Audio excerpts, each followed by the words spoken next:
दी banking गुरु channel में आपका स्वागत है। आज हम अपनी इस वीडियो में देखेंगे कि जब हम मकान रेंट पे लेते हैं या कभी मकान को रेंट पे देते हैं तो जनरली हम 11 महीने का एग्रीमेंट, रेंट एग्रीमेंट करते हैं। ऐसा क्यों करते हैं, इसके फ़ायदे क्या है और इसके नुकसान क्या है, आज इसी बात पे डिस्कस करते हैं। बेसिकली जो रजिस्ट्रेशन एक्ट है 1908 का सेक्शन 17, इसके हिसाब से अगर कोई भी एग्रीमेंट हम करते हैं और वो उसका जो पीरियड है 1 साल से ज़्यादा है तो उसकी रजिस्ट्रेशन मस्ट हो जाती है, कंपलसरी हो जाती है। तो इसलिए उसको रजिस्ट्रेशन को अवॉइड करने के लिए जनरली जो रेंट एग्रीमेंट्स हैं उसको 11 महीने का बनाया जाता है। पर इसके फ़ायदे, इसके नुकसान सिर्फ इतना ही नहीं, ये जो रजिस्ट्रेशन का प्रोसेस रहता है, सब रजिस्ट्रार के पास जाना है, the whole process of getting it registered, उसको अवॉइड करने के लिए भी कई बार 11 महीने का एग्रीमेंट बना लिया जाता है। अगर हम उसको रजिस्टर करवाते हैं even if it is for 11 month, तो उस पर स्टैंप ड्यूटी लगती है। जो स्टैंप ड्यूटी है वो लगती है अमाउंट कि रेंट का अमाउंट कितना है, लीज का अमाउंट कितना है और टेन्योर कितना है, 1 साल है, 2 साल है, 5 साल है, उसके बेस के ऊपर जो है उसके ऊपर स्टैंप ड्यूटी देनी पड़ती है। तो भाई 11 महीने का बनाने से हम एक तो process, the hassle of getting it registered, उसको अवॉइड कर देते हैं और दूसरा स्टैंप ड्यूटी को अवॉइड कर लेते हैं। लेकिन इसका एक डिसएडवांटेज क्या है कि अगर हम 11 महीने से कम रखते हैं और इसको रजिस्टर नहीं करते हैं तो जो रेंट कंट्रोल लॉज है हम उसको भी अवॉइड करते हैं, या उसका हमें या बेनिफिट अगर हम, क्योंकि जनरली रेंट कंट्रोल लॉज जो है वो टेनेंट की फेवर में होते हैं, और अगर हम लैंडलॉर्ड हैं तो वी कैन से कि we are able to avoid that rent control laws, इसको रजिस्टर ना करवा के। और अगर हम टेनेंट हैं तो हमें नुकसान रहता है कि हम अपने जो राइट्स हैं अंडर रेंट कंट्रोल लॉज उसको हम इंप्लीमेंट नहीं करवा पाते, एग्जीक्यूट नहीं करवा पाते, क्योंकि रेंट एग्रीमेंट जो है वो रजिस्टर नहीं होता।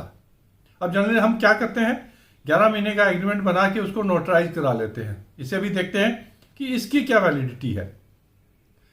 नोटराइज 100 रुपये या 200 रुपये के स्टैंप ड्यूटी पे करवा लेते हैं। उससे क्या होता है कि नोटराइज करवाने से दी एग्जीक्यूटिंग पार्टनर्स या एग्जीक्यूटिंग पार्टीज की ऑथेंटिसिटी को वैलिडेट किया जा सकता है कि लेटर ऑन ये प्रूव हमें नहीं करना पड़ता कि इन 2 बंदों ने इसे एग्जीक्यूट किया है। द एग्जीक्यूशन ऑफ एग्रीमेंट जो है उसको हम वो दोनों पार्टीज डिनाई नहीं कर सकती हैं। This is the legal position. Suo motu वो बिल्कुल ही नल एंड वाइट नहीं हो जाता, कुछ ना कुछ सपोर्ट हमें मिलती है लेटर ऑन अगर लैंडलॉर्ड और टेनेंट में कोई डिस्प्यूट हो जाता है। 11 महीने का करने से ये एक लैंडलॉर्ड की फेवर में इसलिए जाता है कि वो 11 महीने के बाद अपना रेंट जो है इंक्रीज करता है, और उसको हर बार 11 महीने का करके ही gets a chance to increase the rent also. हालांकि वो मार्केट ड्रिवन होता है, टेनेंट उतना ही एक्सेप्ट करेगा जितना मार्केट के हिसाब से रेंट होगा।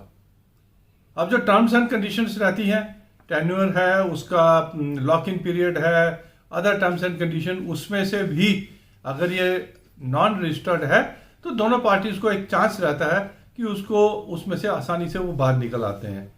से टेनेंट 6 महीने के बाद बाहर आ गया, लॉक इन पीरियड था 6 महीने, उससे पहले ही वो बाहर आ जाता है, तो उसको लीगली एनफोर्स करना मुश्किल हो जाता है।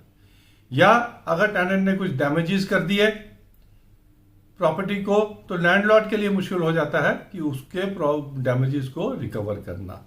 टेनेंट पॉइंट ऑफ व्यू से देखें तो ये रजिस्ट्रेशन एक्ट में जो लीजी होता है, that is the tenant, stamp duty उसे देनी पड़ती है। तो अगर इसे रजिस्टर कराया भी जाए तो एक फाइनेंशियल बर्डन जो है वो टेनेंट के ऊपर आता है। जनरली अगर आप लॉन्ग टर्म के लिए अगर आप मकान ले रहे हैं, this is from tenant point of view, तो हमें से 5 साल के लिए अगर आप मकान ले रहे हैं तो उसे हमें रजिस्टर करवा लेनी चाहिए रेंट एग्रीमेंट को। क्योंकि छोटे मोटे अगर 5 साल के लिए ले रहे हैं तो आप अपने हिसाब से घर में अमेंडमेंट करवाते हैं छोटी मोटी, और उसके लिए खर्चा करते हैं, so that landlord later on ये ना कहे कि जी आप इमीडिएटली खाली कर दीजिए। तो आपको 11 महीने इज ओके, एक टेम्पोरेरी फेज है, लेकिन अगर 5 साल के लिए अगर आप ले रहे हैं तो उसमें आपको रेंट एग्रीमेंट को रजिस्टर करवा लेना चाहिए। ये तो थे कुछ benefits of getting it registered and not getting it registered, but it is always better, चाहे आप 11 महीने का रेंट एग्रीमेंट करें या साल का करें, 2 साल का करें, कि उसे रजिस्टर करवा लिया जाए from both point of view.